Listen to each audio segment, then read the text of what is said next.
खुलुमबाय गोजोन फुंबिलिनि बयनिसिमबो गाहाम हामलायनायखौ जासिहरनाय थाबाय आं सिबि रानी ब्रह्म आसा खालामो नोंथांमोनहा गासैबो मोजाङैनो दङ नोंथांमोननि थाखाय आं गोदान मोनसे भिडिअ लानानै फैबावबाय अन्नानै भिडिअखौ जोबजासिम नायलांदो हादराव साइबार एटेक जानो हागौ पाकिस्ताना गासै भारतावनो साइबार एटेक खालामनो नाजादों बेनि थाखाय पाकिस्ताना सिरियै नाजागासिनो दं होननानै मिथिहोदों मिथिमोनै नाम्बारनिफ्राय फैनाय मेसेजखौ क्लिक दाख्लाम अदेबानि दा बेखेव आरो मिथिमोनै नाम्बारनिफ्राय फन फैयोबा दा हमनानै सांग्रांथि होदों बेनि अनगायैबो taski.exe taski अदेबानि taski.exe थाफादेरनाय जायखिजाया इमेलखौ बेखेवनो नाङा होननानै सांग्रांथि होदों बे खौरांखौ जाहाथे गासैबो सुबुंफोरनो मिथिहोयो बेनि थाखायबो खावलायदों national security adviser of India Ajit Doval बिथाङा भारताव साइबार एटेक जानो हागौ बेनि थाखाय सांग्रांथि होदों पाकिस्ताना भारताव साइबार एटेक खालामनो थाखाय सिरियै नाजागासिनो दं होननानै अजित डभाल बिथाङा सांग्रांथि फोसावदों बेनिखायनो मिथिमोनै नाम्बारनिफ्राय मेसेज आरो फन फैयोबा बेखौ दा बेखेव होननानै फोरमायथिदों आरो taski.exe थाफानाय जायखिजाया इमेल फैयोबा बेखौबो क्लिक दाख्लाम अदेबानि दा बेखेव होननानै सांग्रांथि फोसावदों ड्रन मर्टार बायदिसिनानि गेजेरजों पाकिस्ताना एल'सनि मोनथामजिद' जायगाखौ टार्गेट खालामनानै गुलि गावहरदों बारामुल्ला श्रीनगर अवंतीप'रा नागर'ता जम्मु फिर'जपुर पठानकट जैसलमेर बारमार बुज बेफोर जायगाफोर गासै मोनथामजिद' जायगाफोरखौ टार्गेट खालामनानै पाकिस्ताननिफ्राय गुलि गावहरदों डिफेन्स मिनिस्ट्रिनिफ्राय बेखौ फोरमायथिदों सिभिलियन अदेबानि सुबुंफोर थानाय जायगा आरो मिलिटारिफोरखौ टार्गेट खालामनानैनो पाकिस्ताननिफ्राय गुलि गावहरदों इन्डियान आर्म फर्सआबो बेफोर जायगाफोराव गोख्रों नोजोर लाखिदों आरो पाकिस्ताननिफ्राय फैनाय बांसिन ड्रनखौनो गावख्लायनो हादों साम्बा जम्मु सिटी बारामुल्ला पठानकट पान्जाबनि फिर'जपुर राजस्थाननि बारमार जायफोर एल'सनि साखाथियाव दङ बेफोर जायगाफोराव मैयानि सानाव ब्लेक आउट फोसावनाय जादों इन्डियान आर्मिनि कर्नेल सफिया कुरेशी बिथाङा फोरमायथिनाय बायदिब्ला 8 मेनिफ्राय लानानै 9 मेसिमनि गेजेराव 300निफ्राय 400 ड्रनखौ दैथायहरदोंमोन पाकिस्ताननिफ्राय तुर्कियाव बानायनाय गासै 300निफ्राय 400 ड्रनखौ भारतनि मोनथामजिद' जायगाखौ टार्गेट खालामनानै दैथायहरदोंमोन नाथाय बेफोर ड्रननि मादाव बांसिनखौनो गाज्रि खालामनो हादों बा गावख्लायनो हादों होननानै फोरमायथिदों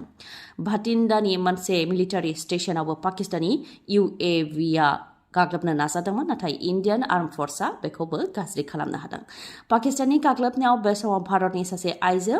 नार्गिस बेगमनि जिउ खहा जादों बिथांनि जिउ खोमानायजों लोगोसे बिथांनि नखरनि साथामखौ लाफानानै गासै 10 सुबुंनि जिउ खहा जादों बारामुल्लानि उरियाव जादों बे जाथाया आइजोआ गारि सालायनानै फैगासिनो दंमोन बे समावनो पाकिस्ताननिफ्राय गोख्रोङै गुलि गावहरनाया नार्गिस बेगमनि सायाव नांदों जायजों बिथाङा जिउ खोमानो गोनां जादों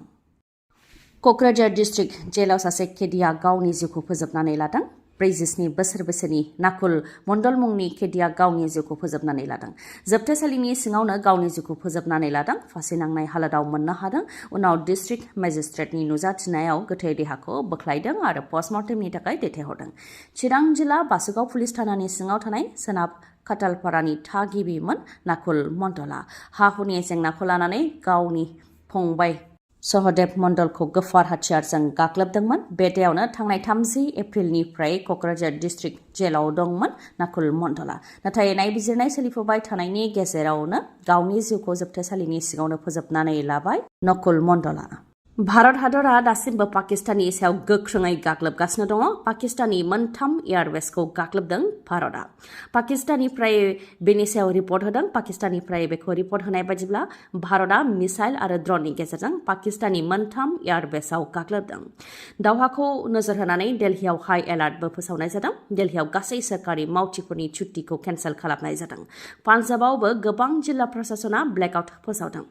मिडिया चेनेल डिजिटेल प्लेटफर्म आरो सुबुंफोरखौ बेखौनो खावलायदों जाहाथे डिफेन्स अपारेशन आरो सिकिउरिटि फर्सनि थांलाय फैलाय जानायखौ जाहाथे लाइभ दिन्थिया अदेबानि थि समायखौ जाहाथे मिथिहोआ बेनि थाखाय खावलायदों मानोना बेबायदि खालामनायजों जि थांखिजों अपारेशन खालामनो थांदों बे जाफुङाबो जानो हागौ आरो बिथांमोननि जिउआ खैफोदावबो गोग्लैनो हागौ बेनिखायनो डिफेन्स अपारेशन आरो सिकिउरिटि फर्सनि थांलाय फैलाय जानायखौ जाहाथे लाइभ दिन्थिया बेनि थाखाय खावलायदों मानोना कारगिल वार 26/11 एटेक जानाय कान्दाहार हाइजेक जानाय बेफोराव सिगां रिपर्ट होनायनि थाखायनो बांसिन गोहोम गोग्लैदों होननानै मिथिहोदों। बेबायदि उदखारिनि हेंथा दावहायाव डिजिगनेटेड अफिसियेलफोराल' सम सम ब्रिफिं होनो हानायनि गनायथि दं। बेनिखायनो गासैबो बिबानाव गोनां सुबुंफोरा जाहाथे बेफोरनि सायाव नोजोर होयो आरो बेफोरखौ लानानै सांग्रां जायो, बेनि थाखाय मिनिस्ट्रि अफ डिफेन्सनिफ्राय खावलायदों। भारत आरो पाकिस्ताननि गेजेराव जाबाय थानाय दावहाखौ नोजोर होनानै रायजोआव जाबाय थानाय रंजालि बैसागु आरो बिहुनि हाबाफारिफोरखौ बन्द खालामनो थाखाय खावलायदों आसामनि गिबि मन्थ्रि डक्टर हेमन्त बिश्व शर्मा बिथाङा। जायनाखि बैसागुनि दाना जोबनानै थाङाखै आरो माखासे सान आद्रा दंबावो, नाथाय बे समावनो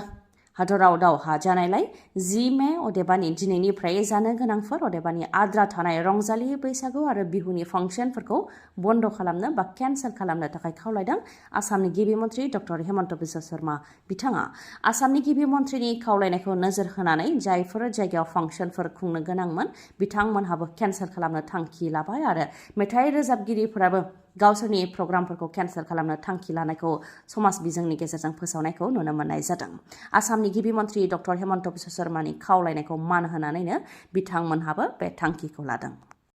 एम मुराली नाइक बिथाङा मुंख्लं जाबाय। पाकिस्ताननिफ्राय LOCआव थाद'नाय गैयै गुलि गावग्लुंहरनायजों मुंख्लं जाबाय एम मुराली नाइकआ। बिथाङा 25 बोसोर बैसोनिमोन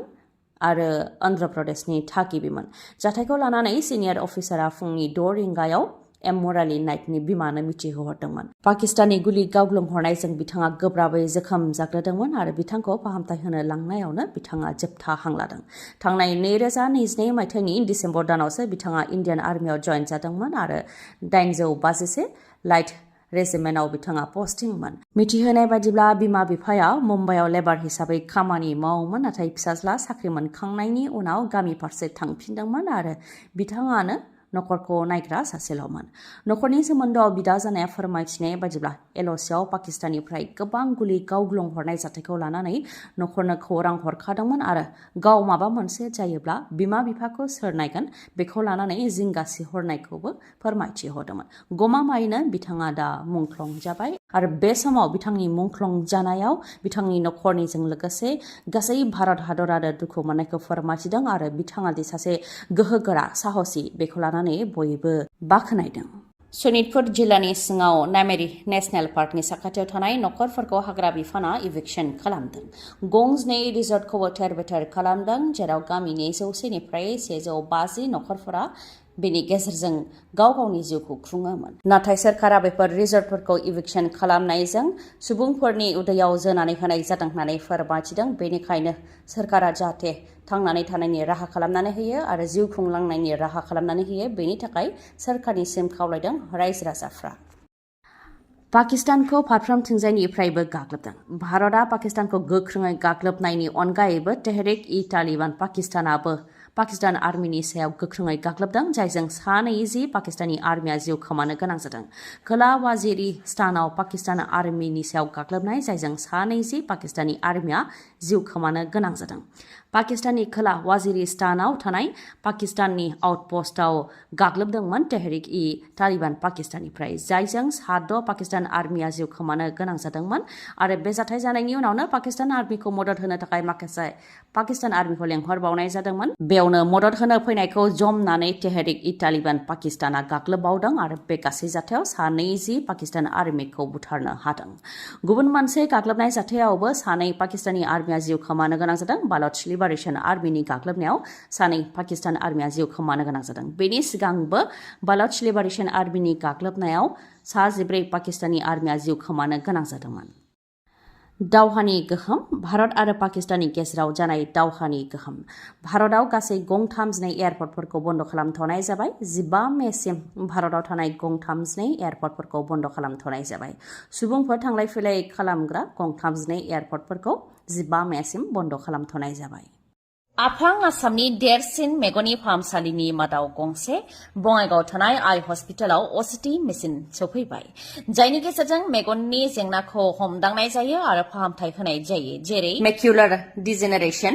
डायबेटिक रेटिनोपैथी, ग्लुक'मा आरो मेगन सिंनि दुखु मोननायखौ हमदांनो हानाय जायो आरो फाहामथाय होनाय जायो। OCTनि अनगायैबो गुबुन गुबुन सार्भिसखौबो मोननो हागोन, जेरै cornea, medical retina, glaucoma इभेलुएशन, अकिउलोप्लास्टी, pharmacy आरो अप्टिकेलबो दङ। बेनि अनगायैबो सानाय गैयालासे सुथेनाय गैयालासे इन्जेक्सन गैयालासे कम्पिउटार पेकनि गेजेरजों केटारेक्ट सार्जारिबो खालामनो हायो आइ हस्पिटालाव डक्टर रुमि दास डक्टर आश्राफुल आलम आरो डक्टर मेघाली शर्माखौ नोंथांमोनहा मोननो हागोन डक्टर रुमि दासआ तामिलनाडुनि आराविन्द आइ हस्पिटालनिफ्राय फैगोन बिथाङा कर्निया आरो केटारेक्ट स्पेसियलिस्ट MBBS MS अप्थालमोलॉजी आरो टपिकल फेक' सार्जारिनि एक्सपार्ट बिथांजों लोगोसे MBBS MS आइ स्पेसियलिस्ट अप्थालमोलॉजी फेक' सार्जन डक्टर आश्राफुल आलम आरो MBBS MS आइ स्पेसियलिस्ट अप्थालमोलॉजी डक्टर मेघाली शर्माखौ मोननो हागोन खम बेसेनावनो नोंथांमोनहा फाहामथाय लानो हागोन थङा जाहैबाय बङाइगावनि लवार आसाम हस्पिटालनि उल्था दिगाव थानाय बास स्टेन्डनि साखाथियाव कन्टेक्ट नाम्बारा 6900949900 गोजोन्थों दिनैनि भिडिअआ एसेनोसै गाबोन आरो गोदान भिडिअजों लोगो मोनफिनबावगोन नोंथाङा दासिमबो आंनि चेनेलखौ साबस्क्राइब खालामाखैबा अन्नानै साबस्क्राइब खालामदो लोगोसे लाइक कमेन्ट आरो शेयार खालामनो दाबाव गोजोन्थों